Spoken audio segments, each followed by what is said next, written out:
तो बच्चों, स्वागत है आपका एक बार फिर से मेरे इस यूट्यूब चैनल में। और दाढ़ी काफी बड़ी बड़ी हो गई है, बहुत जल्दी सुसड़ भी हम करवा लेंगे, बेफिक्र रहिए। ठीक है, हमें केवल पढ़ाई से मतलब रखना है, शकल से नहीं मेरी। ठीक है ना, पढ़ाई हम लोग करेंगे अपनी। और हम लोग आज से शुरू करने वाले हैं रसायन विज्ञान का चैप्टर नंबर 3। इसका ही पूरा 1 शॉट आपको मिलेगा यहाँ पर। ठीक है, और फिर इसके बाद हम न्यूमेरिकल की 1 शॉट बनाएंगे। और सारे की सारे जितनी भी इसकी थ्योरी है, टेलीग्राम चैनल को ज्वाइन कर सकते हैं, वहां पर आपको पूरा पीडीएफ नोट्स का मिल जाएगा, बिल्कुल ऐसा ही लिखा हुआ। ठीक है, चाहे तो आप निकलवा सकते हैं, अदरवाइज आप स्क्रीनशॉट लेकर बढ़िया से अपने हैंड रिटन नोट्स बनाइए। ठीक है, चलिए शुरू करते हैं। देखिए, हम लोग इसके पहले चेक करते हैं कि इस चैप्टर में हमें इंपॉर्टेंट कौन सी हमारी थ्योरी जो हमें पढ़ना है 1 शॉट में कवर करना है। सबसे पहले अभिक्रिया की दर या वेग, जो बहुत ज्यादा आता है। अभिक्रिया देखिए, दर लिखा हो सकता है या वेग लिखा हो सकता है, दोनों में से कुछ ना कुछ एक चीज लिखा होगा। ठीक है, फिर आता है औसत दर या वेग। ठीक, उसके बाद तात्क्षणिक वेग या दर। ठीक है ना, तो या तो आपको क्या देगा, अभिक्रिया का वेग बताइए क्या होता है, अभिक्रिया के वेग को परिभाषित कीजिए, ऐसा कुछ लिखिएगा, उसका मात्रक लिखिए। या फिर अभिक्रिया की दर से आप क्या समझते हैं, तो दर शब्द हो सकता है या वेग शब्द हो सकता है, दोनों में से कुछ भी एक हो सकता है। ठीक है ना, दोनों ही एक ही बात है। ऐसे ही औसत दर या तात्क्षणिक वेग भी आपको दे सकता है। फिर अभिक्रिया वेग को प्रभावित करने वाले कारक, ये जब क्रिया का वेग होता है उसको प्रभावित करने वाले कारक कौन से होते हैं वो हम पढ़ेंगे। ठीक है, इतना तो हम आज ही कवर कर लेंगे। इसके बाद मतलब अभी कवर कर लेंगे। ठीक है, आज ही क्या 1 शॉट ही तो पढ़ानी, पूरा खत्म करना है। ठीक है, ये कवर हो जाएगा हमारा। फिर उसके बाद हम लोग पढ़ेंगे वेग नियम या वेग व्यंजक क्या होता है। ये बहुत इंपॉर्टेंट हमारे लिए, इसको जब समझ लेंगे, कुछ नहीं, सिंपल सी परिभाषा है, लेकिन हमें यहाँ पर इस्तेमाल कैसे करना है, इसके लिए फॉर्मूला जो इसका बनेगा वो याद रखना पड़ेगा। ठीक है, बार बार लगाना पड़ेगा। इसके अलावा वेग स्थिरांक की परिभाषा हम लोग जानेंगे और उसका मात्रक भी याद करेंगे क्या होता है। फिर अभिक्रिया की कोटि को समझेंगे कि अभिक्रिया की कोटि क्या होता है। ठीक है, और अभिक्रिया की कोटि के बाद फिर हम लोग शून्य व प्रथम कोटि की अभिक्रिया जो होती है, ठीक, वैसे तो हम उसकी परिभाषा भी देखेंगे, शून्य कोटि की और प्रथम कोटि की दोनों की परिभाषाएं देखेंगे, दोनों को उदाहरण देखेंगे, दोनों के मात्रक देखेंगे और दोनों की लक्षण। ठीक है, सब कुछ यहाँ पर पता करेंगे इनके बारे में। और जब शून्य कोटि प्रथम कोटि की अभिक्रिया के बारे में हम परिभाषा, उदाहरण, मात्रक, लक्षण, देखिए ध्यान रखिएगा, पेपर में प्रथम कोटि की अभिक्रिया, परिभाषा, उदाहरण, ये सब मात्रक का तक पूछ लेता है, ऐसे ज्यादातर आता है, बट हम शून्य प्रथम दोनों को लेकर चल रहे हैं। फिर हम लोग पढ़ेंगे शून्य व प्रथम कोटि की अभिक्रिया के लिए वेग स्थिरांक व अर्धायुकाल, इन दोनों का व्यंजक। ठीक है, वेग स्थिरांक का व्यंजक क्या होता है, वेग स्थिरांक का फॉर्मूला क्या आएगा शून्य कोटि के लिए और प्रथम कोटि की अभिक्रिया के लिए, वेग स्थिरांक का फॉर्मूला क्या आएगा, इन दोनों को हम लोग देख के चलेंगे। यहाँ पर बात क्लियर है। ठीक है, ये भी कवर करेंगे हम लोग। इंप्रूवमेंट है हमारी, जिसमें से प्रथम कोटि की ज्यादा आती है। उसके बाद हम लोग पढ़ेंगे आणविकता, छद्म या आभासीय एकाणुक अपक्रिया, आणविकता और कोटि में अंतर। ठीक है, देखिए आणविकता एक अलग चीज है और छद्म या आभासीय एकाणुक अपक्रिया एक अलग चीज है। ठीक है, इसका आणविकता और कोटि में अंतर, जो कोटि के ऊपर हमने पढ़ी वो क्या होती है। ठीक है, अपक्रिया कोटि और आणविकता, इन दोनों में अंतर क्या होता है, ये बहुत ज्यादा आता है। और तापीय गुणांक और आहारीय समीकरण। ठीक है, इतनी चीजों को हम लोग लेके चलेंगे इस चैप्टर में, ये हमारा क्या होगा, इंपॉर्टेंट पोर्शन होगा। ठीक है, चलिए हम लोग शुरू करते हैं। सबसे पहले तीनों परिभाषाओं को एक साथ देखेंगे। अभिक्रिया की दर, औसत दर या तात्क्षणिक दर क्या होता है। तो अभिक्रिया की दर हो या वेग हो, हम लोग उसको आर से डिनोट करते हैं। क्या करते हैं, आर से। तो अभिक्रिया की दर या वेग को आर से दिखा दिया हमने। जब औसत दर आएगा तो हम उसको आर एवरेज कर देंगे, आर एवी, औसत दर। और तात्क्षणिक दर, तात्क्षणिक मतलब होता है इंस्टेंटेनियस, तो आर आई एन एस। ठीक है, तो अभिक्रिया की दर को आर से, औसत दर को आर एवी से और तात्क्षणिक दर को आर आई एन एस से प्रदर्शित करते हैं। अच्छा, तीनों में अंतर क्या है, अंतर देखिए समझिए। अब क्रिया की जो दर होगी उसके लिए हम समय क्या लेंगे, एकांक। समय कैसा होगा, एकांक। औसत दर होगा वो क्या होगा, समय का एक अंतर होगा, निश्चित समय अंतराल, समय का एक अंतर होगा। ठीक है ना, कि इतने से इतने के बीच में समय अंतराल। बात क्लियर है, ध्यान समझिए। एकांक समय मतलब 1 सेकेंड, 1 मिनट, 1 घंटा, 1 दिन, 1 महीना, एक को लेकर चलेंगे हम लोग ना यहाँ पर एकांक समय के लिए। और वहां पर हम लोग समय के लिए इस्तेमाल करेंगे डेल्टा टी का। और निश्चित समय अंतराल यानी कि समय का एक अंतर होगा, एक निश्चित अंतर होगा। ठीक है, कि 5 मिनट, 10 मिनट, 20 मिनट, कितना अंतर है। ठीक है, उसके लिए हम लोग डेल्टा टी। और निश्चित क्षण, इसमें हम लोग इस्तेमाल करेंगे निश्चित क्षण, यानी पर्टिकुलर वो टाइम। जैसे हमने कहा कि 2 मिनट 30 सेकंड पर यह घटना घटित हुई, तो हम जाके 2 मिनट 30 सेकंड पर ही एग्जैक्ट देखेंगे क्या हुआ था, तो वो है एक निश्चित क्षण, 2 मिनट 30 सेकंड। ठीक है ना, वो निश्चित क्षण होगा, उसके लिए हम लोग इस्तेमाल करेंगे dt का। बात क्लियर है। अब परिभाषा एकदम सिंपल है, देखिए कैसे बनाएंगे। अब चाहे ये हो, चाहे ये हो, चाहे ये हो, समय तो समय निकल रहा है, तो समय बीतने के साथ साथ होगा क्या, अभिकारक हो या उत्पाद हो, अभिकारक हो या उत्पाद हो। अभिकारक पद क्या होता है, देखिए यहाँ पर हम हल्का सा आपको समझाते हैं। ये मान लीजिए यहाँ पर क्या है, ए कोई हमारे पास वस्तु है, ठीक है, या मान लीजिए ए हमारे पास क्या है, आटा है, और हमने इसको चक्की में, आटे पीसने वाली मशीन में डाला, तो वो आटे में कन्वर्ट हो गया। आटा नहीं है, गेहूं है, सॉरी। ए क्या हमारे पास, गेहूं है। ठीक है, ये हमारे पास क्या था, ए नाम का क्या है, गेहूं है, और इसको हमने मशीन में डाला तो हमारे पास यहाँ प्रोडक्ट के रूप में क्या आएगा, आटा। मशीन पीसने पर, मशीन से पीसने पर, ठीक है ना। तो गेहूं को पीसने पर क्या आएगा, आटा आएगा। तो ए हमारे लिए जो इस तरफ होता है जिसका हम इस्तेमाल करने वाले वो हमारे लिए होता है अभिकारक। ये क्या होता है, अभिकारक। और जो वहां बन के आएगा वो आटा जो हमारा पिस के बना है उसको हम कहेंगे प्रोडक्ट, ठीक है। तो रिएक्शन से पहले जो हमारे पास चीज होती है वो अभिकारक यानी कि रिएक्टेंट होती है, और पिसने के बाद जो हमारे पास बना आटा यानी कि यहाँ पे जो दिया गया है वो है हमारा प्रोडक्ट। तो समय के साथ साथ गेहूं तो आटे में कन्वर्ट होगा ही ना। तो जरा बताइए मात्रा किसकी कम होगी, गेहूं की कम होती जाएगी, आटे की बढ़ती जाएगी, है ना। मतलब कि समय बीतने के साथ साथ जो अभिकारक होता है उसकी सांद्रता में क्या होती है, कमी। ये क्या चीज है, ये है हमारे लिए अभिकारक यानी कि रिएक्टेंट, ठीक है। और ये क्या है, प्रोडक्ट यानी कि उत्पाद। तो समय बीतने के साथ साथ हम जानते हैं यहाँ पर क्या होगा, ये चीज घटेगी और ये चीज बढ़ेगी, यानी कि अभिकारक की सांद्रता जो है उसमें कमी आती है और प्रोडक्ट की सांद्रता जो है उसमें वृद्धि होती है, ठीक है। तो हम इसको दिखाएंगे कैसे, देखिए अभिकारक की सांद्रता को कैसे दिखाते हैं। अभिकारक मतलब होता है रिएक्टेंट आर, सांद्रता मतलब होता है ब्रैकेट, और उसमें कमी हो रही तो माइनस। तो अभिकारक की सांद्रता को हम ऐसे दिखाएंगे माइनस ब्रैकेट में। अच्छा, अभिकारक की सांद्रता में परिवर्तन था ना, अभिकारक की सांद्रता में परिवर्तन हुआ कैसा, कमी वाला, ठीक है। तो इसको ऐसे दिखाएंगे, अभिकारक मतलब आर, सांद्रता मतलब ब्रैकेट, परिवर्तन मतलब डेल्टा, और माइनस मतलब कमी हो रही है, ठीक है। इसी प्रकार से प्रोडक्ट मतलब पी, सांद्रता मतलब ब्रैकेट, परिवर्तन मतलब डेल्टा, और यहाँ पर क्या होगा, प्लस यानी कि वृद्धि होगी, ठीक है ना। तो समय बीतने के साथ साथ हम क्या रखेंगे, अभिकारक की सांद्रता में जो परिवर्तन होगा वो कमी वाला होगा, उत्पाद की सांद्रता में जो परिवर्तन होगा वो वृद्धि वाला होगा, ठीक है। इस बात को ध्यान रखिएगा। तो आप चलिए इतनी चीज समझ चुके हैं, तो परिभाषा को हम लोग बनाते हैं। क्या परिभाषा बनेगी, यदि कोई पूछता है आपसे कि अभिक्रिया की दर को परिभाषित कीजिए, तो हम कहेंगे एकांक समय में अभिकारकों या उत्पादों की सांद्रता में होने वाले परिवर्तन को अभिक्रिया की दर या वेग कहते हैं। इसे स्मॉल आर से प्रदर्शित करते हैं, ठीक है। फिर कोई कहे औसत दर बताइए, तो हम लिखेंगे निश्चित समय अंतराल में। कैसे समय अंतराल में, निश्चित समय अंतराल में अभिकारकों या उत्पादों की सांद्रता में होने वाला परिवर्तन औसत दर या औसत वेग कहलाता है। इसे RAV से प्रदर्शित करते हैं, ठीक है। और तात्क्षणिक दर में क्या कहेंगे, निश्चित क्षण में, किसी निश्चित क्षण में अभिकारकों या उत्पादों की सांद्रता में होने वाले परिवर्तन को तात्क्षणिक दर, अभिक्रिया की तात्क्षणिक दर या तात्क्षणिक वेग कहते हैं। इसे RINS से प्रदर्शित करते हैं। उम्मीद करेंगे परिभाषाएं आपको समझ में आ गई होंगी, तीनों कैसे बनानी है। अब चाहे अभिक्रिया का वेग हो, चाहे औसत वेग हो, या फिर तात्क्षणिक वेग हो, तीनों के लिए फॉर्मूला हमारे देखिए सेम टू सेम है, माइनस डेल्टा ब्रैकेट में आर, यानी कि अभिकारक की सांद्रता में परिवर्तन या उत्पाद की सांद्रता में परिवर्तन बटे, अब जो भी होगा आपके पास, एकांक समय हो तो ये इस्तेमाल कीजिए, निश्चित समय अंतराल हो तो ये इस्तेमाल कीजिए, और निश्चित क्षण हो तो ये, ठीक है ना। तो यहाँ से फॉर्मूला भी आप बना लेंगे। मात्रक किसका याद कर लीजिए, क्या होता है, mole litre inverse second verse, mole litre inverse second verse. ये ध्यान रखिएगा, ये अभिक्रिया के वेग का फॉर्मूला है। और जब हम शून्य कोटि की अभिक्रिया पढ़ते हैं तो शून्य कोटि की अभिक्रिया का वेग स्थिरांक जो होता है उसका फॉर्मूला भी यही आता है। तो कभी कभी क्वेश्चन पूछ लेता है कि बताइए कि अभिक्रिया की कोटि, ठीक है, अभिक्रिया की कोटि यानी किस अभिक्रिया की कोटि और जो अभिक्रिया का वेग है इनके मात्रक समान होते हैं। तो शून्य कोटि की अभिक्रिया का जो वेग होता है उसका वेग स्थिरांक जो होता है उसका वेग स्थिरांक का मात्रक अभिक्रिया के वेग के बराबर आता है, ठीक है ना, सेम टू सेम होता है। कभी ऐसा क्वेश्चन आ जाता है तो ध्यान रखिएगा, ठीक है। अब हम लोग समझते हैं अभिक्रिया के वेग को प्रभावित करने वाले कारक कौन कौन से हो सकते हैं। तो देखिए ये हमारे पास 8 कारक लिखे हुए हैं। अभिकारकों की सांद्रता यानी कंसंट्रेशन ऑफ रिएक्टेंट्स, ताप यानी टेम्परेचर, उत्प्रेरक का प्रभाव यानी कि इफेक्ट ऑफ कैटलिस्ट, ठीक है, दाब यानी प्रेशर, सतह क्षेत्रफल मतलब सरफेस एरिया, और अभिकारकों की प्रकृति यानी नेचर ऑफ रिएक्टेंट्स, और माध्यम की प्रकृति यानी कि नेचर ऑफ मीडियम, और विकिरण का प्रभाव यानी कि इफेक्ट ऑफ क्या होगा, विकिरण, ठीक है। विकिरण को क्या बोलते हैं हम लोग, रे, किरण बोल रहे हो, रे, ठीक है। अब यहाँ पर समझिए एक बात, क्या क्या हो सकता है यदि अभिकारक की सांद्रता बढ़ा दें, किसकी सांद्रता बढ़ा दें, अभिकारक ज्यादा मात्रा में ले लें। और जब ज्यादा मात्रा में ले लेंगे तो होता क्या, जब अभिकारक एक दूसरे से सही से रिएक्शन होता कैसे वास्तव में, जब अभिकारक सही दिशा में टकराते हैं एक दूसरे से तो उनके टकराने से जितने अभिकारक सही दिशा में टकराएंगे वहीं से उत्पाद बनेगा।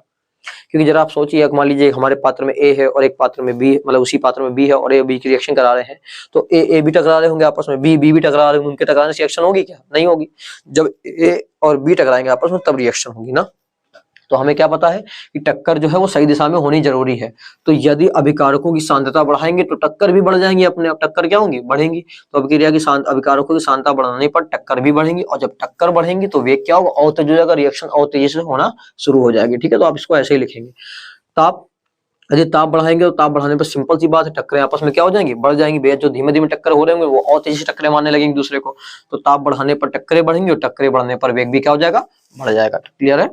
फिर उत्प्रेरक का प्रभाव, उत्प्रेरक का प्रभाव कैसे होता है, देखिए उत्प्रेरक दो प्रकार के हो सकते हैं, उत्प्रेरक वर्धक और उत्प्रेरक विष। अगर उत्प्रेरक वर्धक है तो वो वेग को बढ़ा देगा, उत्प्रेरक विष है तो वेग को घटा देगा, ये ध्यान रखिएगा, ठीक है ना।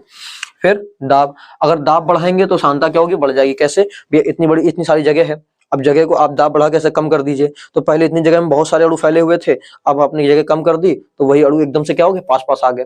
तो पहले संख्या आपको क्या लग रही होगी, फैली हुई थी तो कम लग रही होगी, लेकिन जब झुंड में बैठ गया तो क्या लगेगा, ज्यादा लगेगा। ठीक है, तो जैसे ही आप क्या करेंगे, दाब बढ़ाएंगे और दाब बढ़ाने पर सांद्रता भी बढ़ जाएगी, और जब सांद्रता बढ़ेगी तो टक्करें भी क्या हो जाएंगी, बढ़नी शुरू हो जाएंगी। जब टक्करें बढ़ेंगी तो वेग भी बढ़ जाएगा क्रिया का।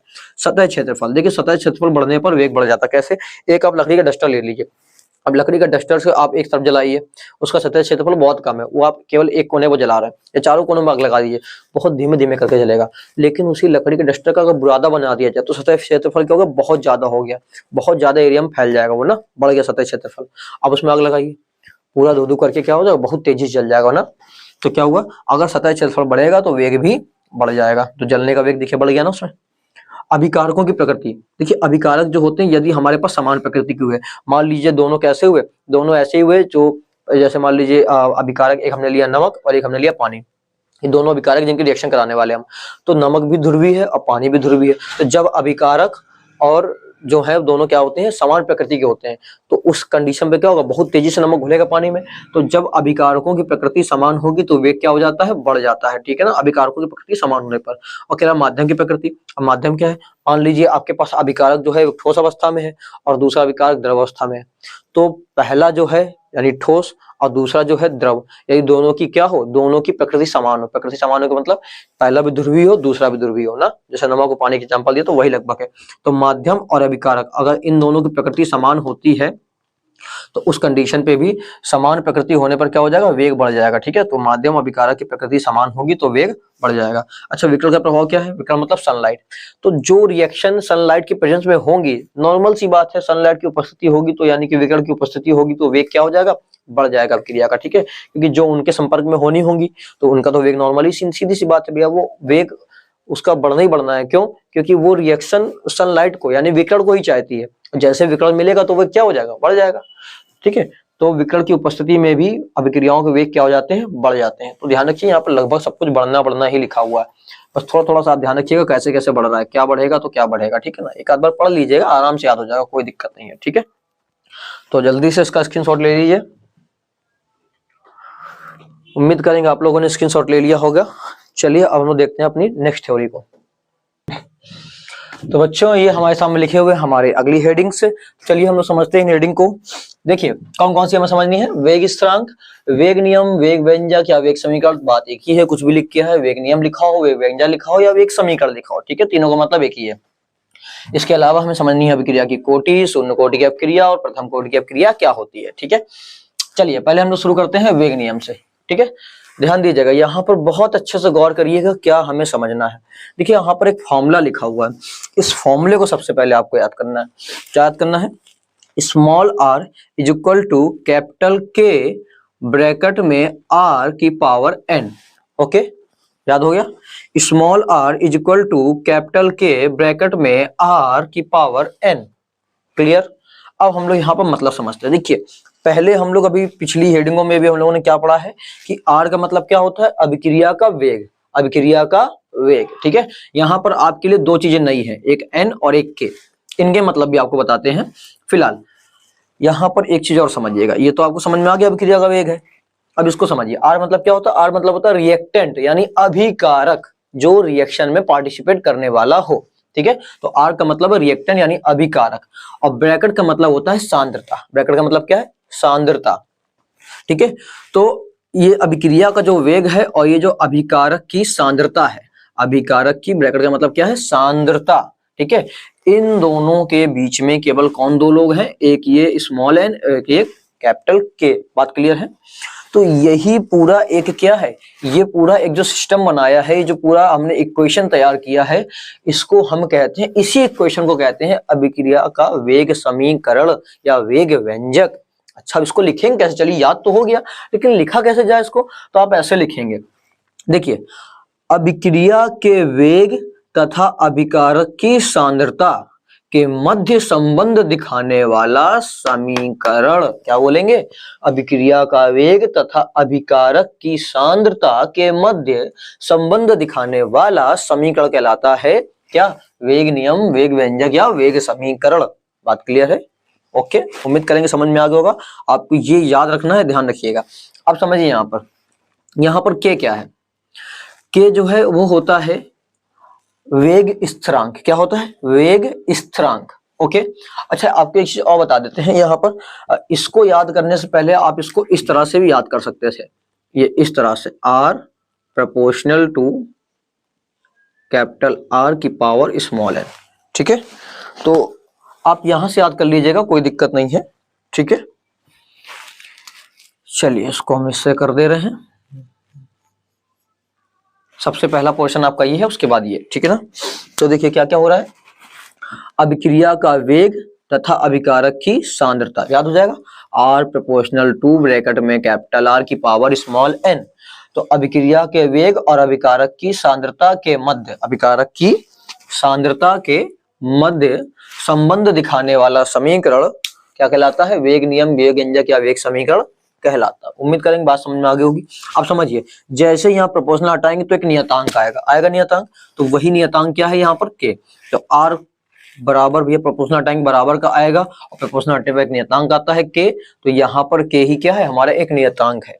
ठीक है, जिसको हम लोग कहेंगे, अब नियतांक को स्थिरांक भी कहते हैं हम लोग। क्या कहते हैं? स्थिरांक। और ये किसका स्थिरांक निकल के आया? वेग का, अभिक्रिया के वेग का। इसलिए के का नाम होता है वेग स्थिरांक या अभिक्रिया का वेग स्थिरांक। बात क्लियर हो गया? स्मॉल एन जो है वो होती है अभिक्रिया की कोटि। क्या होती है? अभिक्रिया की कोटि। क्लियर है? अभी इसको समझाएंगे, फिलहाल एन को मान याद कर लीजिए। अभिक्रिया की कोटि बोलते हैं स्मॉल एन को। उम्मीद करेंगे आपको याद हो गया होगा। पहले आप इसको याद रखेंगे, फिर इससे ये बनाएंगे और फिर इनके मतलब लिख देंगे ना। क्या कहेंगे? अभिक्रिया के वेग तथा अभिकारक की सांद्रता के मध्य संबंध बताने वाले समीकरण को वेग समीकरण या वेग व्यंजक या वेग नियम कहते हैं। ओके, प्रोपोर्शनल हटाया तो नियतांक आया के, जिसको हम कहते हैं वेग का नियतांक यानी कि वेग नियतांक या वेग स्थिरांक। ठीक है, तो के को कहते हैं हम लोग वेग स्थिरांक। क्लियर है? वेग स्थिरांक। स्मॉल एन होती है अभिक्रिया की कोटि। तो ये दोनों याद होने के बाद आप बस यहाँ कह सकते हैं, इनका मतलब लिख सकते हैं। अब चलिए हम इसको जरा थोड़ा सा ऊपर लेके चलते हैं। इसको अगर हिंदी में लिखें तो कैसे लिखेंगे? आर का मतलब क्या होता है? अभिक्रिया का वेग। के का मतलब वेग स्थिरांक। और आर का मतलब क्या है? अभिकारक की सांद्रता। देखिए ब्रैकेट में दिया अभिकारक की सांद्रता की पावर एन। तो आप ऐसे लिख लीजिए चाहे ऐसे लिख लीजिए, आपकी मर्जी। ऐसे लिखेंगे तो बस यहाँ पर स्मॉल आर दिखा दीजिएगा और बाकी कुछ करने की जरूरत ही नहीं है आपको, सब सेम टू सेम नोट कर दीजिए। अगर ऐसे दिखाना चाहते हैं तो पहले ये करिए, फिर ये करिए, फिर इनके मतलब हिंदी में लिखिए। ठीक है, जैसे आपकी इच्छा हो वैसे आप कर सकते हैं। क्लियर है? अब हम लोग इसको किसी समीकरण में लागू करते हैं। ठीक है ना? चलिए किसी समीकरण में लगाते हैं इसको हम लोग। तो पहले परिभाषा हमारे क्या है? अभिक्रिया के वेग व अभिकारकों की सांद्रता के मध्य संबंध दिखाने वाला समीकरण। क्लियर है? ये तो बता दिया आपको। अब देखिए हम एग्जांपल लेते हैं। मान लीजिए हमारे पास क्या है, यहाँ पर कोई ऐसा एग्जाम्पल है, ये वाला, ये ए अणु है ए के और बी अणु है बी के। देखिए यहाँ पर जो स्मॉल ए स्मॉल बी है, ये संख्या दिखा रहा है। ये क्या दिखा रहा है? संख्या को, नंबर ऑफ मोल्स जो हैं कितने हैं। ठीक है ना? तो हमने जो अभिकारक हमारे पास है वो है ए और बी। ठीक है, और ये स्मॉल है और स्मॉल बी क्या है? ये संख्या है, तो मोल है ना, मोल, नंबर ऑफ मोल्स। तो ए के ए मोल लिए हैं, बी के बी मोल लिए हैं, इन दोनों की रिएक्शन से कोई प्रोडक्ट बन रहा है। बात क्लियर है? अब इसमें हम क्या लगाएंगे? वेग नियम लगाएंगे। तो वेग नियम के हिसाब से क्या होता है? आर प्रोपोर्शनल टू, मतलब स्मॉल आर यानी कि वेग जो होता है प्रोपोर्शनल होता है ब्रैकेट में अभिकारक की सांद्रता की पावर एन के। ठीक है, अब यहाँ पर एन का काम कौन करेगा? एन का काम करेगा यहाँ पर ये जो आगे नंबर लिखे हुए हैं। ठीक है, इन्हीं नंबरों को हम ऊपर चढ़ा देंगे। कैसे चढ़ाएंगे जरा समझिए। देखिए इससे तुलना कीजिए। पहले हमने क्या लिखा? आर, फिर प्रोपोर्शनल लगाया, फिर लिखना हमें अभिकारक की सांद्रता। तो अभिकारक हमारे पास कितने हैं? दो हैं, ए और बी। तो हमने ए को लिखा ब्रैकेट में, बी को लिखा ब्रैकेट में। ठीक है ना? फिर आगे ऊपर हमें क्या लगानी? कोटि यानी कि स्मॉल एन। स्मॉल एन का काम कौन करेगा? ये जो आगे लिखा हुआ है। तो इसके ऊपर लगा दिया ये स्मॉल ए और इस वाले के ऊपर लगा दिया स्मॉल बी। उम्मीद करेंगे बात क्लियर हो गई होगी। फिर से समझ लीजिए क्या हमने किया। हमने वेग नियम लगाया, तो वेग नियम के अनुसार हमें पहले आर लिखना था तो आर लिखा, प्रोपोर्शनल लगाना प्रोपोर्शनल लिखा, फिर ब्रैकेट में लिखना है अभिकारक की सांद्रता को और उसके ऊपर लगानी है कोटि। तो अभिकारक हमारे पास ए और बी थे, दोनों को ब्रैकेट में लिख लिया, ए और बी को। फिर कोटि लगानी है, तो आगे जो नंबर लिखा होता है उन्हीं को हम कोटि बना देते हैं। तो ए बी, ठीक है। फिर प्रोपोर्शनल हटाएंगे, नियतांक क्या आएगा के, और बाकी पूरा का पूरा वैसे ही रहेगा। बात क्लियर। तो ये एक हो गया इसका एग्जाम्पल। चलिए हम लोग उसमें समझते हैं जरा। देखिए N2 + 3H2 gives 2NH3। इसमें वेग नियम लगाएंगे तो डायरेक्ट हम सीधे बराबर लेके चल रहे हैं, ठीक है, प्रोपोर्शनल नहीं ले रहे हैं। तो R बराबर पहले किसके लिखेंगे, K के। फिर ब्रैकेट में सांताएं लिखेंगे अभिकारक की, तो अभिकारक हमारे पास N2 है और H2 है, तो N2 लिखा ब्रैकेट में, H2 लिखा। फिर अब कोटि क्या लगाएंगे, इसके आगे कुछ नहीं है तो 1 मान लिया, तो इसकी कोटि लिख दी 1। इसके आगे 3 है तो आगे ऊपर लिख दिया हमने 3। बात क्लियर है।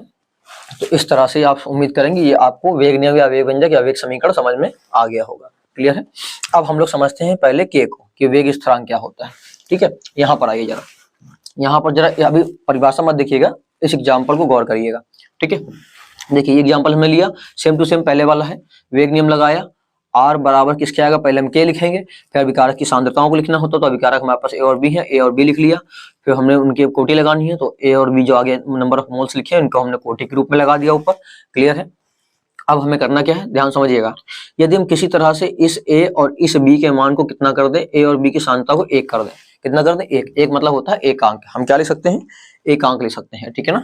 1 का मतलब क्या है यहाँ पर, इसका मतलब है एकांक। ठीक है ना। तो हमने किसी तरह क्या कर दिया, अभिकारकों की सांद्रता को एकांक कर दिया।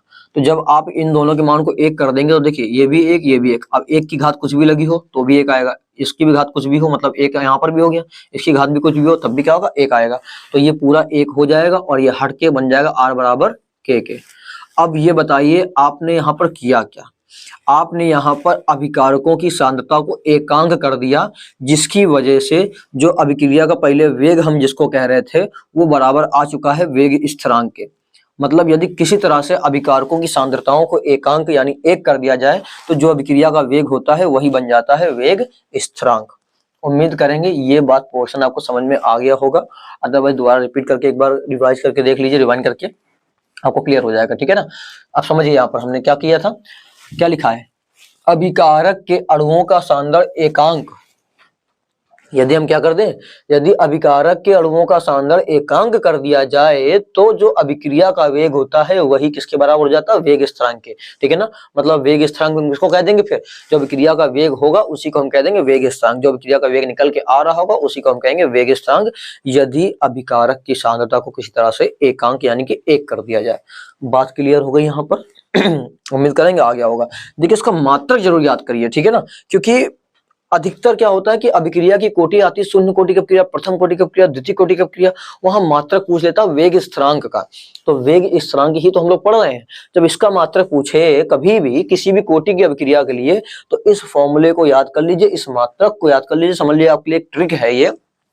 और कभी भी जिस कोटि का तुम आपसे मात्रक पूछे तो अब आपको जैसे मान लो शून्य कोटि पूछा, क्या पूछा, शून्य कोटि, तो यहाँ देखिए यहाँ पर स्मॉल एन लिखा हुआ है। स्मॉल एन का मतलब अभी हमने पढ़ा कोटि होता है, बस यहाँ एन की जगह पे 0 रख दीजिएगा और सॉल्व कर लीजिएगा। अभी हम बताएंगे आपको सॉल्व करके इसी फॉर्मूले में। फिलहाल आपको याद करना, क्या याद करना है, मोल प्रति लीटर की पावर 1 माइनस एन, मोल प्रति लीटर की power 1 minus n second inverse. Clear, इसको याद कर लीजिए, मोल प्रति लीटर की power 1 minus n second inverse, ये होता है वेग स्थिरांक का मात्रक। क्लियर है। चलिए जल्दी से एक बार दोनों रिवाइज कर लेते हैं। क्या बोला था हमने, अभिक्रिया के वेग तथा अभिकारक की सांद्रता के मध्य संबंध बताने वाले समीकरण को वेग समीकरण कहते हैं, या वेग नियम कहते हैं, या वेग व्यंजक कहते हैं। ठीक है ना। जहाँ प्रपोर्शनल हटाने पर के आता है, के होता है हमारा वेग स्थिरांक। ठीक है, क्योंकि वेग से यहाँ पर प्रपोर्शनल बन रहा है। ठीक है, प्रपोर्शनल हटाने पर के आया, स्थिरांक आया, इसलिए हमने उसको बोला वेग स्थिरांक। और स्मॉल एन है अभिक्रिया की कोटि। ठीक है, फिर हमने एग्जाम्पल्स देख लिए। क्या पढ़ा, वेग स्थिरांक क्या होता है, वेग स्थिरांक होता है अभिकारक के अणुओं का यदि सांद्रण हम एकांक कर देते हैं किस तरह से। ठीक है, जो अभिकारक के अणु इनका सांद्रण क्या कर दें, एकांक कर दें, तो जो अभिक्रिया का वेग होता है वही वेग स्थिरांक कहलाता है। इसका मात्रक मोल प्रति लीटर की power 1 minus n second inverse होता है। क्लियर, उम्मीद करेंगे आपको आ गया होगा। चलिए अब शुरू करते हैं, अभिक्रिया की कोटि समझते हैं क्या है। अभी तक देखिए आपने क्या किया, अभिक्रिया कोटि क्या बता रहे थे, किस चीज को आप अभिक्रिया कोटि कर रहे थे। तो ये बताइए, ये जो हम वेग नियम लगाते हैं यही तो वेग नियम है। ये क्या है, ये वेग नियम ही तो है।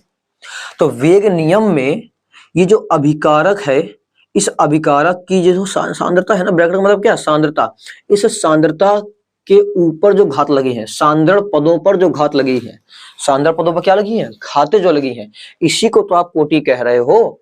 ठीक है, जैसे मान लीजिए कोई आपसे यहाँ पर कहे कि बताइए यहाँ पर कोटि क्या है, इस जगह पर क्या पूछ ले, कोटि क्या है बताइए, तो आप यहाँ पर कोटि ए और बी नहीं कहेंगे, आप कहेंगे कोटि है n = a + b। ठीक है, जितनी भी ऊपर घातें लगी होंगी सबको अगर जोड़ देंगे तब बनेगी वो जाके कोटि। बात क्लियर है। एक बात हमेशा याद रखिएगा कि जरूरी नहीं है कि आपके पास जो यहाँ पर दिया जाए वही हमेशा कोटि का काम करे। ऐसा हो भी सकता है और नहीं भी, कोटि के मान बदल भी सकते हैं, ठीक है ना। हमेशा ये फिक्स नहीं होगा कि आपने यहाँ पर जो आगे लेके रखा है वही आपके लिए कोटि का काम करे। तो आप यहाँ पर मान लीजिए जैसे हमने यहाँ पर दिखाया 1 + 3, तो आपने जोड़ के कह दिया कोटि 4 है, ठीक है। तो ये बात ध्यान रखिएगा, ऐसा हमेशा पॉसिबल नहीं है। किसी किसी केस में हाँ हम कह सकते हैं हो सकता है, बट ये फिक्स नहीं है, ठीक है। तो अभी हम अपने समझने के लिए, आसान करने के लिए इसको लेके चल रहे हैं, बट याद रखिएगा ये हकीकत नहीं है। कोटि की जब परिभाषा लिखेंगे तो हम इस चीज को प्रदर्शित ऐसे नहीं करेंगे, ठीक है। हम ए और बी की जगह, भले यहाँ पर हम ए और बी लिए हों, लेकिन हम यहाँ पर ए और बी ना लगा के एक्स और वाई लेंगे, क्योंकि हो सकता है कोटि कभी कभी बदल जाती है, ठीक है ना। क्योंकि कोटि कोई सैद्धांतिक मान नहीं है, हम लोग थ्योरी से नहीं निकाल सकते, बिना प्रयोग के कोटि को नहीं निकाला जा सकता है। तो प्रयोग जब करके देखेंगे तो कोटि बदल भी सकती है, ठीक। अभी आपको आगे प्रमाण मिल जाएगा इसका। फिलहाल ये ध्यान रखिएगा, कोटि का हमने मतलब क्या बताया आपको कि जो वेग नियम हम लगा रहे हैं, इस वेग नियम में जो अभिकारक हैं, अभिकारक के जो सांद्रण के पद हैं, इन सांद्रण पदों पर घात जो लगी हैं, उन घातों को अगर हम जोड़ देते हैं तो उसी को हम क्या कहेंगे, कोटि कहेंगे, ठीक है।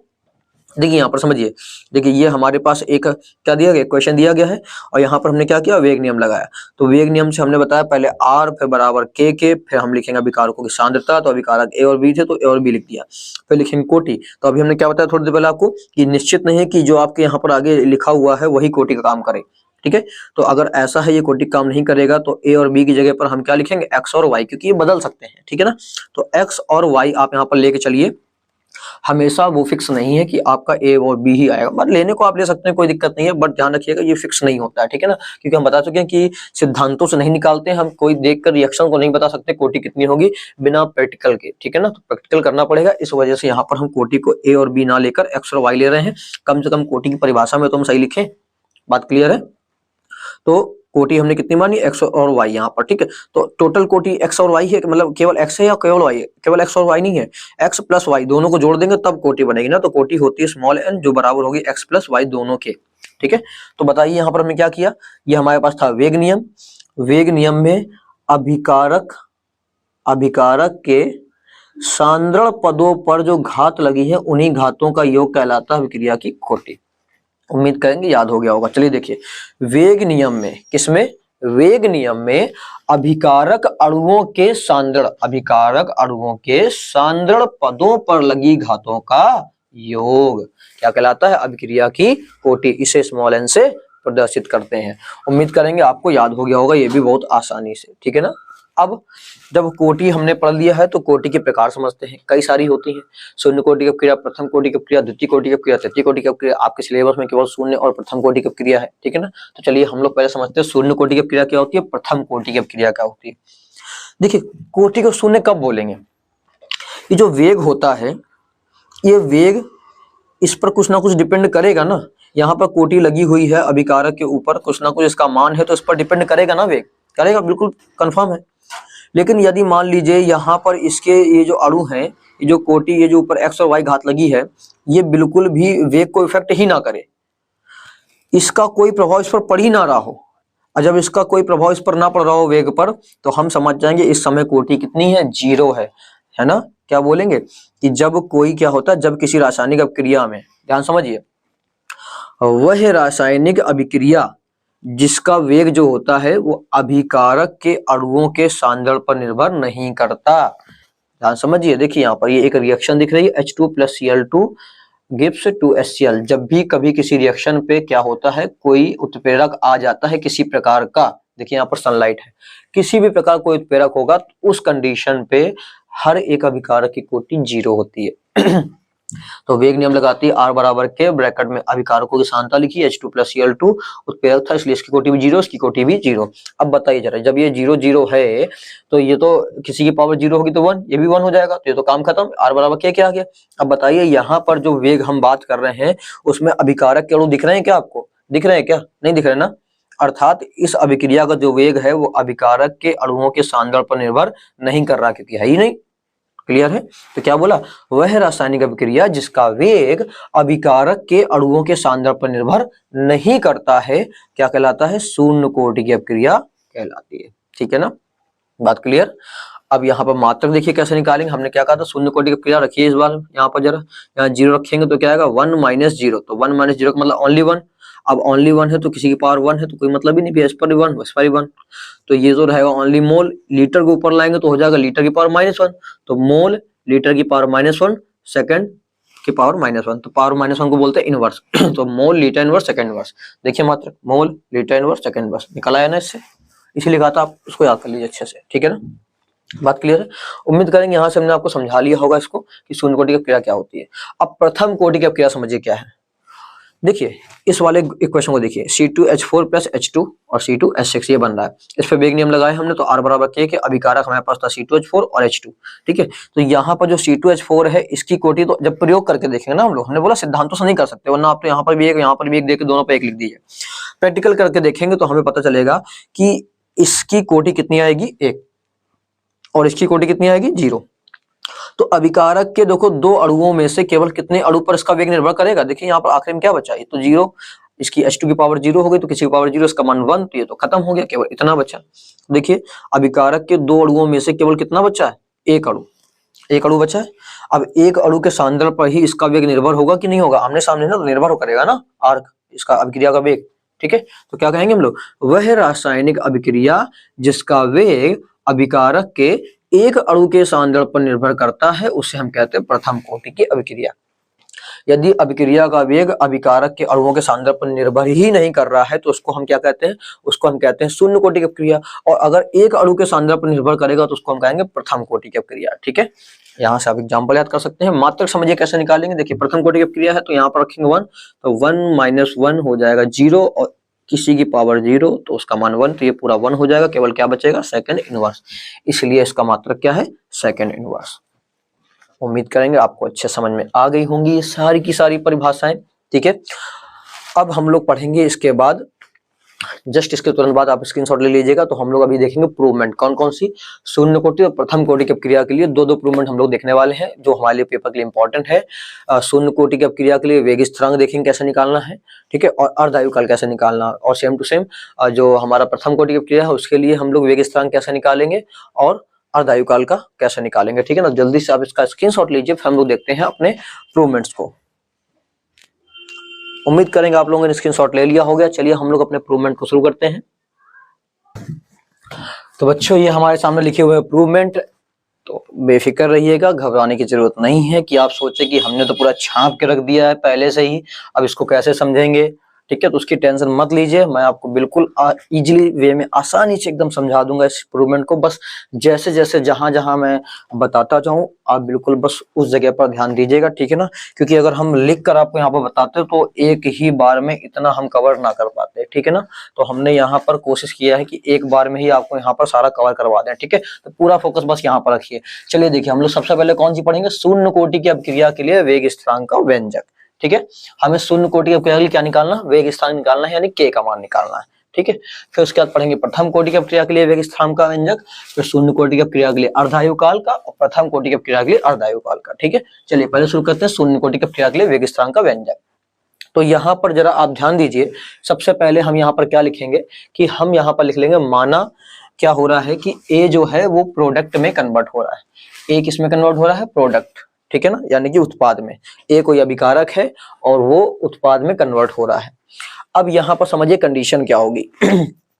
मान लीजिए तब जब टाइम 0 है, मतलब आप ऐसा एग्जांपल लेके चलिए कि आप मान लीजिए कोई गेहूं पिसवाने चली गए आप, ठीक है ना। अब आपके पास जो गेहूं है वो है अभिकारक और वो कन्वर्ट होगा किसमें, आटे में, यानी कि उत्पाद आटा है हमारा, ठीक है ना। अब आप गेहूं पीसने वाली मशीन के पास में खड़े हुए हैं और आपको क्या करना है, गेहूं को उस मशीन में डालना है। तो हमने कहा अभी समय 0 है। समय 0 का मतलब आपने हरकत कुछ भी नहीं करी, जब आप कुछ हरकत करेंगे तब आपका समय चालू होगा, जब जोड़ा जाएगा, ठीक है ना।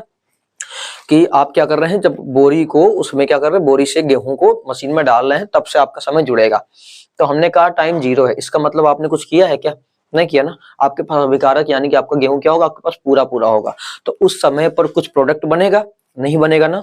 तो टाइम जब 0 है यानी कि हमने कोई भी हरकत नहीं की है, उस समय पर हमारे पास पूरा अभिकारक रहेगा और उत्पाद हमारा क्या रहेगा, 0 रहेगा। बात क्लियर है।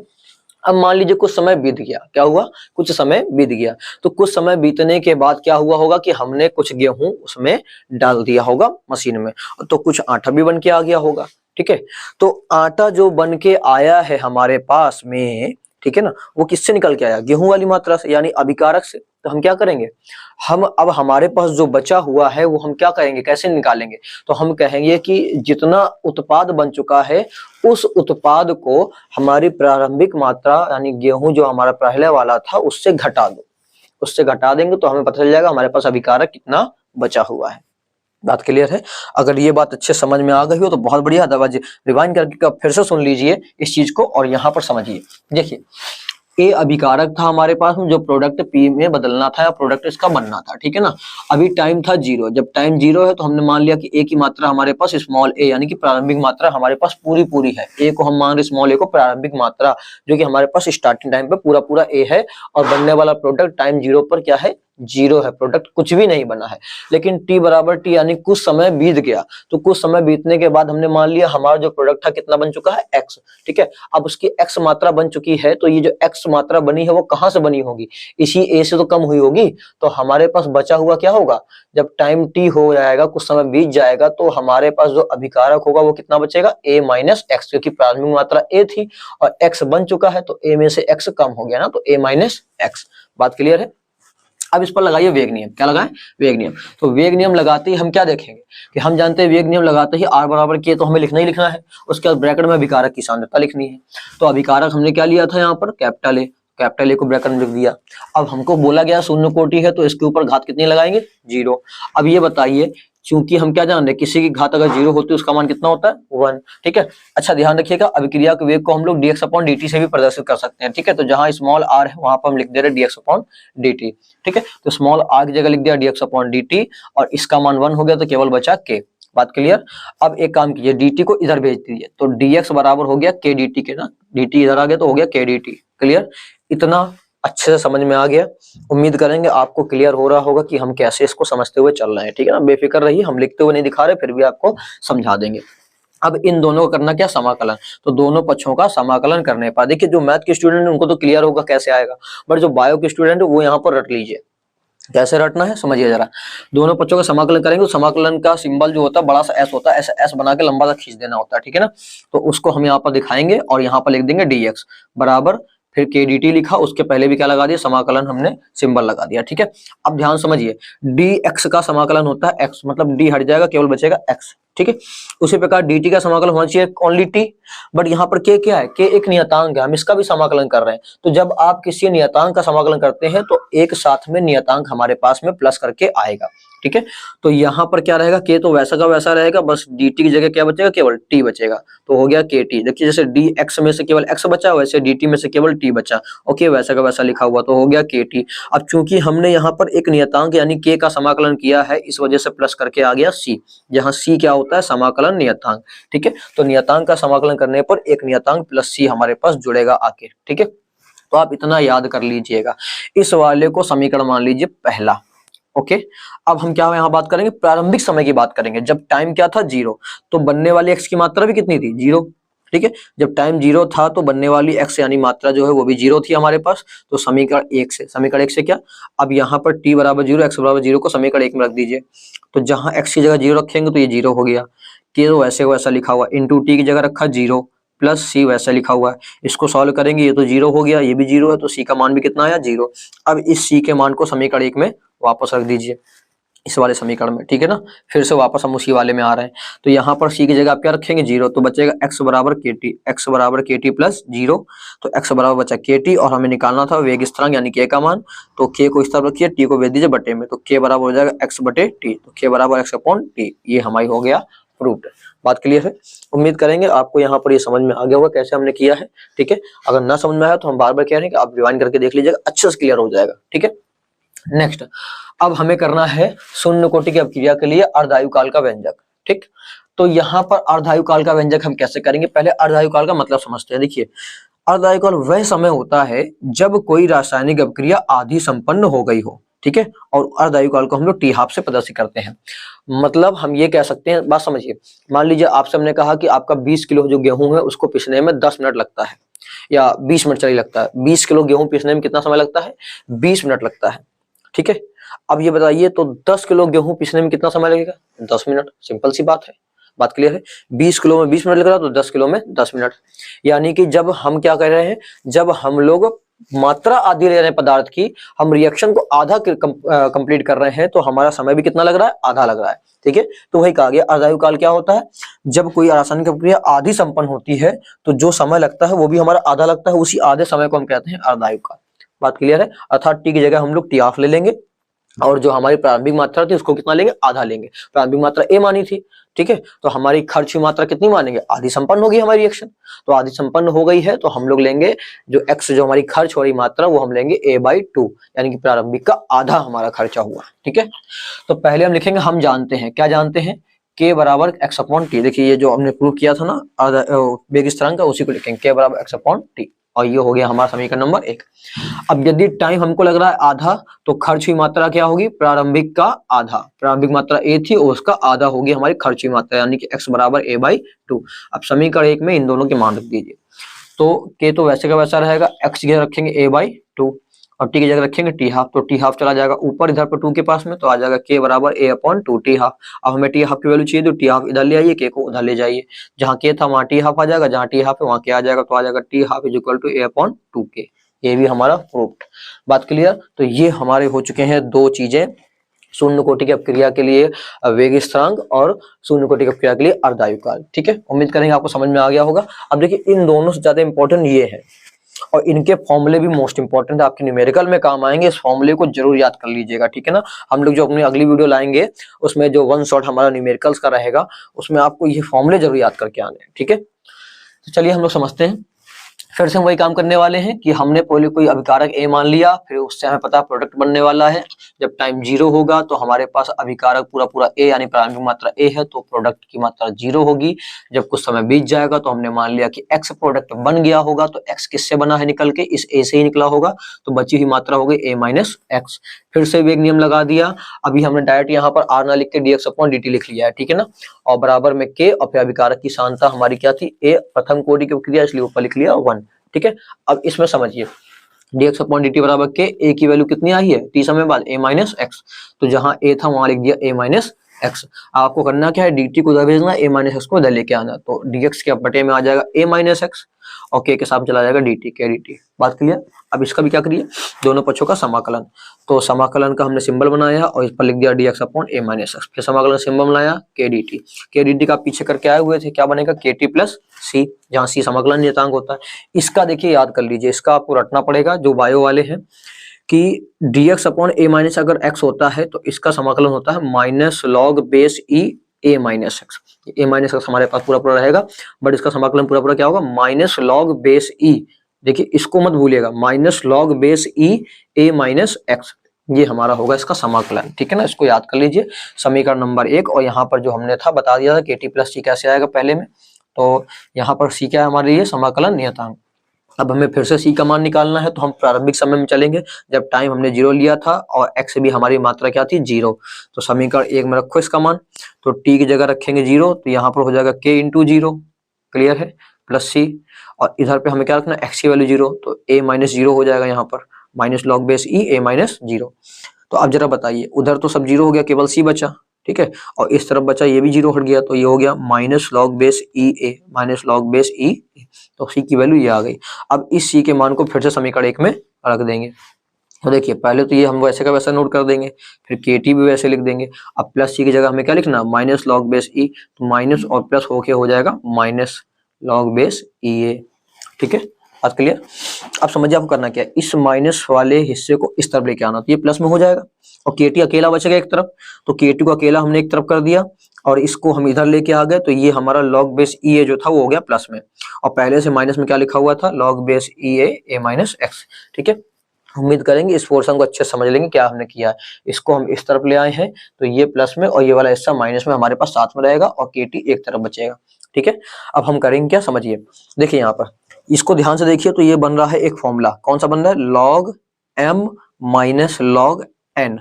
ठीक है, ये a माइनस एक्स काम कर रहा है n का, और स्मॉल a काम कर रहा है m का। तो देखिए होता क्या है, मैथ में एक फॉर्मूला होता है लॉग का, log m minus log n की वैल्यू होती है, लॉग लिखिए और m के बटे में n लिख दीजिए, ठीक है ना। तो ये होता है इसका फॉर्मूला। तो हमारे लिए m का काम कर रहा था a और n का काम कर रहा था a माइनस x, अर्थात हमें इनमें क्या करना है, एक बार लॉग को लिखिए और m के बटे n यानी a के बटे a माइनस x को लिख दीजिए। तो kt बराबर हो जाएगा log base e a upon a minus x, ठीक है ना। इन दो लॉग की जगह हमने एक बार लॉग लिखा और a के बटे लिख दिया a माइनस x। क्लियर। अब एक चीज ध्यान समझिए कि जब भी हम बेस से e हटाते हैं और बेस में 10 लाते हैं, क्योंकि हमें सारी वैल्यू लॉग की बेस 10 के फॉर्म में पता होती है, ठीक है ना। तो जब भी बेस से e हटा के आप बेस में 10 लाएंगे तो आपको लॉग में 2.303 का गुणा कराना पड़ेगा।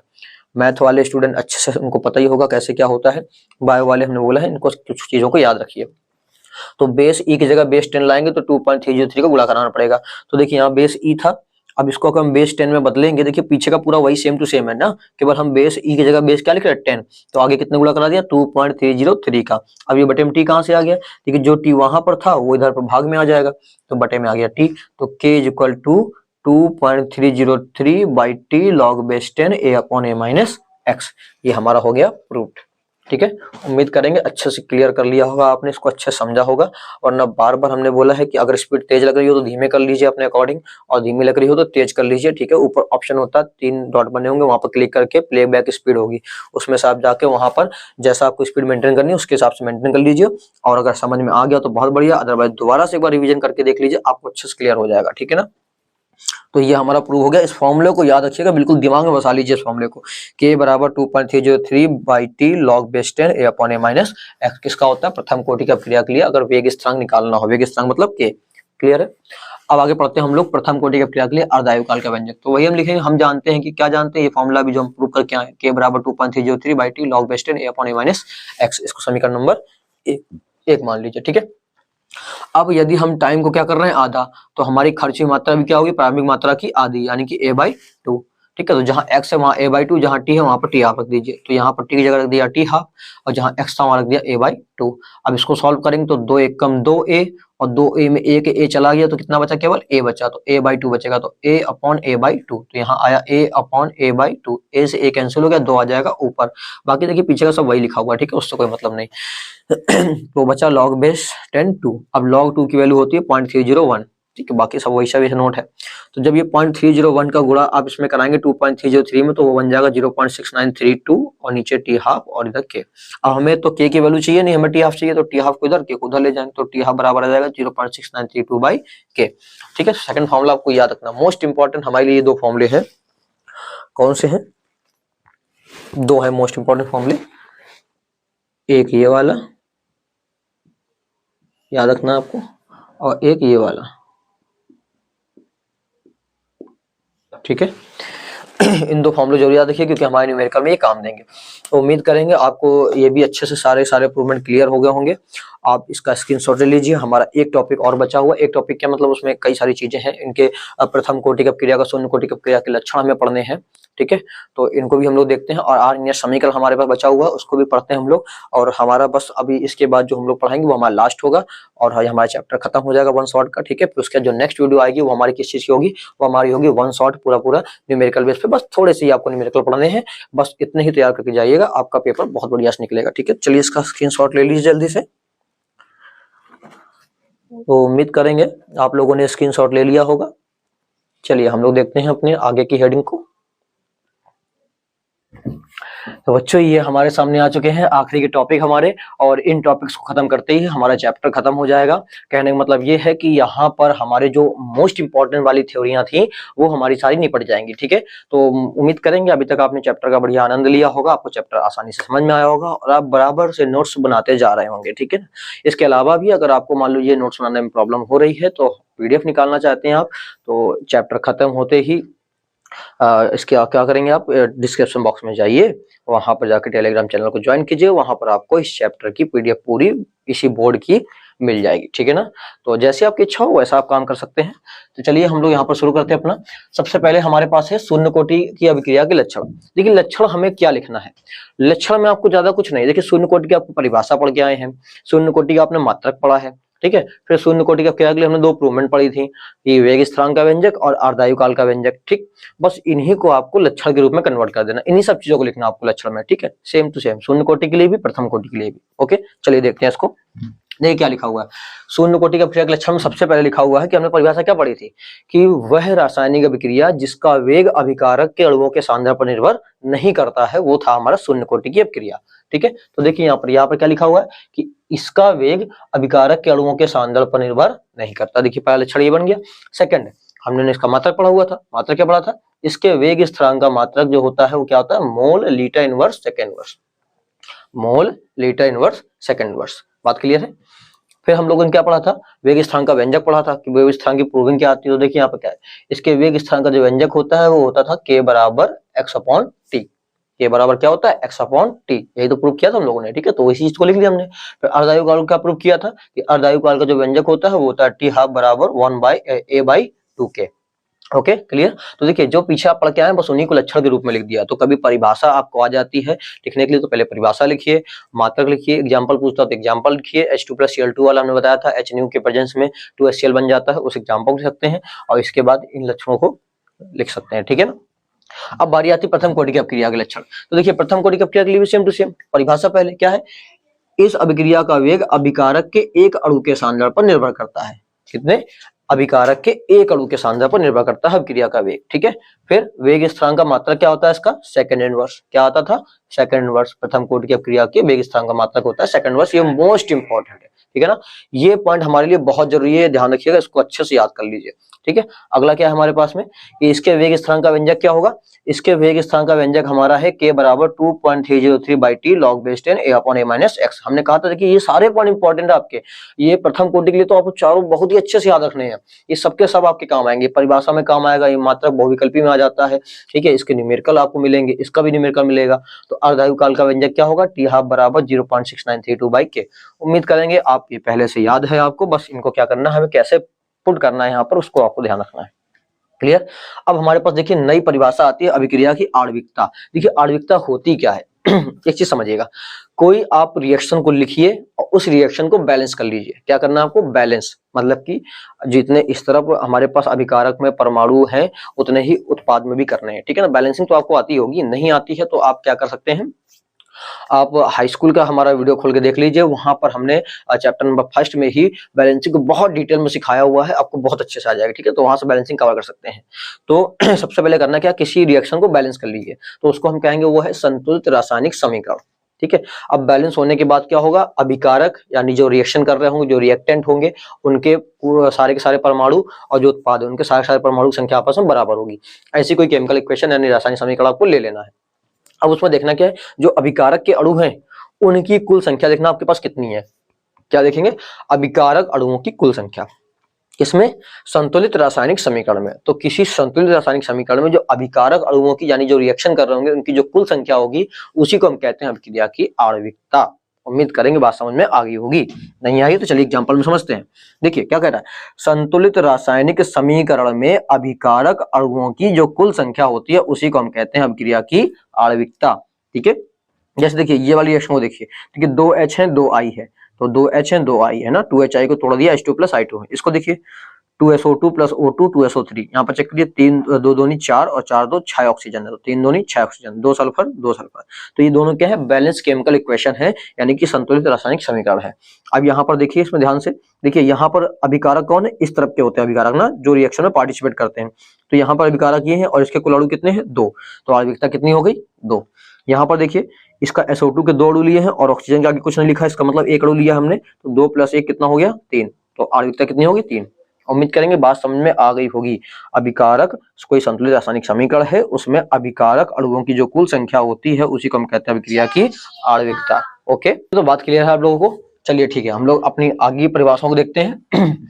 अगला हमारे पास क्या है, आणविकता व कोटि में अंतर। अब कोटि आप पहले पढ़ के आ चुके हैं, अभी पीछे हमने पढ़ी हुई थी आप कोटि की परिभाषा को अच्छे डिटेल में। ठीक है, प्रूवमेंट से पहले, और अभी आपने आणविकता को भी जान लिया क्या होती है। तो जब इनमें अंतर लिखना होगा तो पहला अंतर तो हमारा यही हो जाएगा। अच्छा सुनिए, थोड़ा सा हम एक आपको हिंट देते हैं। देखिए आणविकता को आपने इसको रिएक्शन को देखकर निकाल लिया, मतलब हम इसको कह सकते हैं एक तरह का सैद्धांतिक मान है, सिद्धांतों से हम इसको ज्ञात कर सकते हैं, किसको, आणविकता को। लेकिन कोटि को हमने बताया था कि बिना प्रयोग के नहीं कर सकते, आपको जाके लैब में प्रयोग करके निकालना पड़ेगा।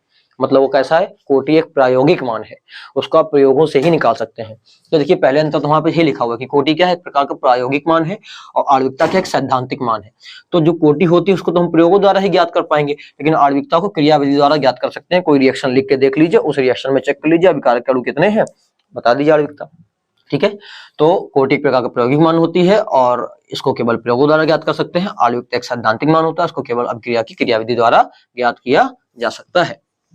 अब कोटि में समझिए, कोटि आपने पढ़ी ना, शून्य कोटि की अपक्रिया, प्रथम कोटि की अपक्रिया। तो कोटि जो है वो शून्य भी होती है, धनात्मक भी हो सकती है, ऋणात्मक भी हो सकती है, पूर्णांक में भी आ सकती है और भिन्न में भी आ सकती है। ठीक है, तो जो कोटि होती है वो शून्य, धनात्मक, ऋणात्मक, पूर्णांक व भिन्नात्मक हो सकती है।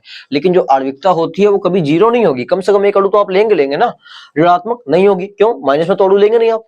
ठीक है, तो आणविकता जो है वो कभी शून्य नहीं होती, कभी ऋणात्मक नहीं होती और भिन्नात्मक भी नहीं होती। कि आप तो ये तो कहेंगे नहीं कि हमने 1.5 ऑक्सीजन ले लिए, हमने 2.5 क्या हाइड्रोजन ले लिए, ऐसा तो नहीं कहते ना, आपने 2 हाइड्रोजन लिए, 4 हाइड्रोजन लिए, 5 हाइड्रोजन, 10 हाइड्रोजन, ऐसा बोलते हैं ना।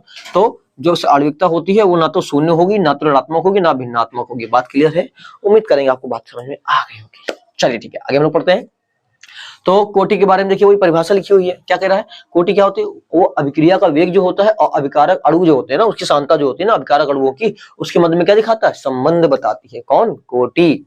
तो कोटि अभिक्रिया के वेग और अभिकारक अणुओं के मध्य में संबंध बताती है। जबकि आणविकता क्या है, आणविकता बताती है कि अभिक्रिया में भाग लेने वाले अभिकारक के अणु कितने हैं। ठीक है, तो अभिक्रिया में भाग लेने वाले अभिकारक अणुओं की कुल संख्या को बताता है हमारी आणविकता। उम्मीद करेंगे आसानी से आपको याद हो जाएगी।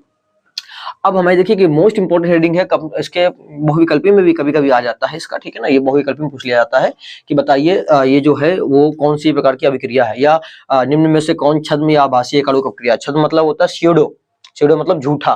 ठीक है, तो छद्म या आभासीय एकाणु अपक्रिया क्या होती है, ध्यान समझिए। ऐसी रासायनिक अपक्रिया जिसकी कोटि तो आपको एक मिल रही हो, लेकिन आणविकता एक से अधिक होनी चाहिए। यानी कि 2 हो, 3 हो, 4 हो, कितनी भी हो, आणविकता ज्यादा हो लेकिन कोटि हमेशा कितनी होनी चाहिए, 1। ठीक है, तो आणविकता 1 से अधिक और कोटि जिसकी 1 हो, ऐसी रासायनिक अपक्रिया को हम कहते हैं छद्म या आभासीय एकाणु अपक्रिया। उम्मीद करेंगे समझ में आ गया होगा, बहुत आसानी तरीके से इसमें बताया हमने परिभाषा को। फिर से बताइए हमारे साथ में, बोलिए जरा। वह रासायनिक अपक्रिया जिसकी कोटि 1 व आणविकता 1 से अधिक होती है, छद्म या आभासीय एकाणु अपक्रिया कहलाती है। क्लियर। एग्जाम्पल देखिए, CH3COO2H5 + H2O, ये एग्जाम्पल आप रट लीजिए, बहुत काम का है। अब बता चुके हम आपको कि बहुविकल्पी में भी आता है। ठीक है, यहाँ देखिए CH3COO जो था उसने जल से एक H उठाया तो CH3COOH बना लिया। अभी इस पर OH बचा हुआ तो वो C2H5 के साथ मिलकर बना दिया C2H5OH। ठीक है, अब यहाँ पर ध्यान से देखिए, कोटि अगर हम बात करते हैं तो जब हम वेग नियम लगाएंगे तो इस पर क्या करेंगे, इसकी पावर 1 लिखेंगे और H2 की पावर 0 लिखेंगे। क्यों लिखेंगे, क्योंकि कभी भी किसी रासायनिक अपक्रिया में जल जो है वो कोटि का निर्धारण नहीं करता है, ये ध्यान रखिएगा। तो जल की कोटि तो 0 हो गई और इसकी कोटि कितनी हो गई, 1, क्योंकि आगे कुछ नहीं लिखा तो हमने 1 मान लेंगे। तो इसकी कोटि हो गई 1 और जल की कोटि हो गई 0, दोनों मिला के हो गया 1 + 0 1, तो कोटि तो आ गई 1। बट आणविकता देखो कितने अणु लिए, एक अणु आपने इसका लिया है, एक अणु आपने इसका लिया है, तो 1 1 2। क्लियर, आणविकता आ गई 2। तो कोटि तो उसकी 1 है लेकिन आणविकता कितनी है, 2। इसलिए इसको हम कहते हैं छद्म या आभासीय एकाणु अपक्रिया। अब देखिए तापीय गुणांक क्या होता है, यहाँ पर अच्छा समझिएगा। देखिए ये क्या लिखा हुआ, के का मतलब होता है वेग स्थिरांक। के का मतलब क्या है, वेग स्थिरांक। नीचे भी के है, वेग स्थिरांक है। ये टी का मतलब टेम्परेचर है। ठीक है ना, तो कुछ टेम्परेचर पर ये वेग स्थिरांक है, कुछ टेम्परेचर पर ये वेग स्थिरांक है ना। अब यहाँ पर अंतर देखिए, मान लीजिए जो टी है ये कितना है, 90, ये वाला, तो नीचे वाला 90 होगा और इसमें लिखा 90 + 10 डिग्री सेल्सियस, मतलब ये 10 ज्यादा है। तो ये पूरा जो टेम्परेचर होगा इस के का वो 90 नहीं होगा, कितना होगा, 100 होगा और इसका केवल 90 होगा। अर्थात यहाँ पर ध्यान से देखिए, तो एक वेग स्थिरांक ऊपर है जिसका टेम्परेचर है लगभग 100 डिग्री सेल्सियस, मान ले रहे हैं हम लोग 10 डिग्री सेल्सियस ज्यादा है, और एक नीचे है जिसका ऊपर वाले से 10 कम है। तो क्या हो रहा है यहाँ पर, दोनों में कितने टेम्परेचर का अंतर है, दोनों ही वेग स्थिरांक है। ये हमने वेग स्थिरांक का अनुपात लेकर रखा हुआ, एक ऊपर है एक नीचे। इन वेग स्थिरांक के अनुपातों में हम ये देख रहे हैं कि दोनों में टेम्परेचर का अंतर कितना है, केवल 10 डिग्री सेल्सियस का।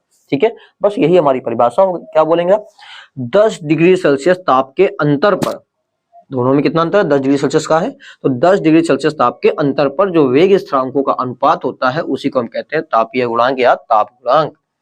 क्लियर, उम्मीद करेंगे आपको याद हो गया होगा।